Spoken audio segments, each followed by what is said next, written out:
Hello, my name is Cole Kirkman, and today I'm hopefully going to be able to teach you how to play Magic the Gathering. It is a very interesting card game, and it's something I'm very passionate about.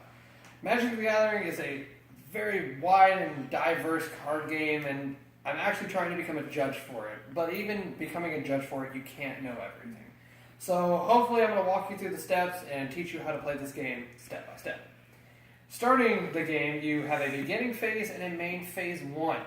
Each player begins the game with 20 life in a casual or in a regular game. You start with 20 life. And first, they must decide who's going to go first. The difference between going first and second is if you go first, you get to draw a card. You don't get to draw a card. If you go second, you do. So, once you decide who goes first through a coin flip or through a dice roll, you then begin to shuffle your deck. It's always very polite to offer your opponent to cut your deck. Most opponents will, and you will be offered to cut their deck. If you draw a hand, or as it's 7 cards as you begin the game, and you don't like them, you can do what is called a mulligan. According to the official Magic Rulebook of 2014, a mulligan means that you shuffle your deck again, allow your opponent to cut, and then draw 6 instead of 7. And it continues down for each mulligan, so instead of 6 it's to 5, instead of 5 it's to 4. And so on and so forth until you reach the magic number 0. Once the players get a hand they enjoy, the game begins. The player who goes first doesn't draw, like I said, but the player who goes second does. So they usually just go to main phase 1 because beginning phase is what's called as untap, upkeep, draw. We'll come back to that later. So, with main phase 1, you usually play a land, you cast an instant or sorcery spell, you cast your creatures, planeswalkers, stuff of that nature. You activate abilities during that turn. If a creature no longer has what's called summoning sickness, meaning they haven't been out they've been out for an entire turn, you can activate their abilities. So now we're going to move on to the next phase, combat phase. It's called combat phase in blockers because that's where you usually, as Magic is known, to turn cards sideways.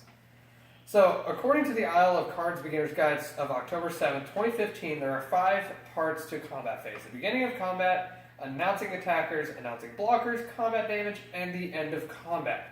The beginning is to allow for people to play instants before combat. So, if you want to make a creature bigger so it does more damage, or you want to make it, if you're going to block and you want to give it a bigger defense so it doesn't die, stuff of that nature.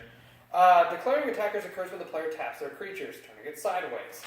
That is when they usually announce, let's say you have 3 creatures, you turn 2 of them sideways, those 2 are attacking. Once you have chosen your attackers, your opponent then gets the chance to respond with blockers. So your opponent then has the chance to pick which creatures they want to block with. Usually the damage will go to the creature instead of the player, thus saving your life total.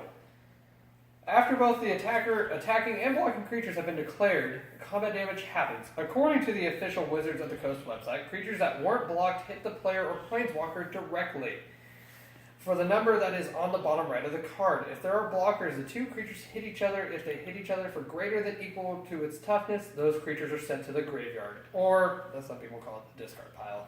Graveyard kind of sounds cooler.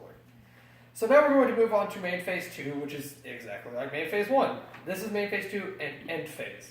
So main phase 2, if you didn't play a land during your main phase 1, you get the chance to play your land. If you didn't cast a creature in your main phase 1, you can do it.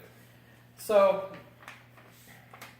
now, as I said, it's exactly the same as main phase 1. So, according to the Magic Judge Rules and Resources on September 30th, 2016, the ending phase is made up of 2 parts, end step and cleanup step. So end step is usually where triggers resolve, triggers being abilities such as if a creature says, until end of turn it's something, or indestructible, or, comes back. That's usually how that resolves, as it ends there. Cleanup step is if you have more than the maximum card size, which is 7 cards in hand. If you have 8, you have to discard a card. So you have to go down to 7. You can discard any card you wish, as long as you just meet the requirement of going down to 7 cards. So after that, the turn is over, and it switches sides to your opponent's turn. Your opponent goes through the same steps. They go through an untap step, so they untap their land. As such, you do when it comes back to you.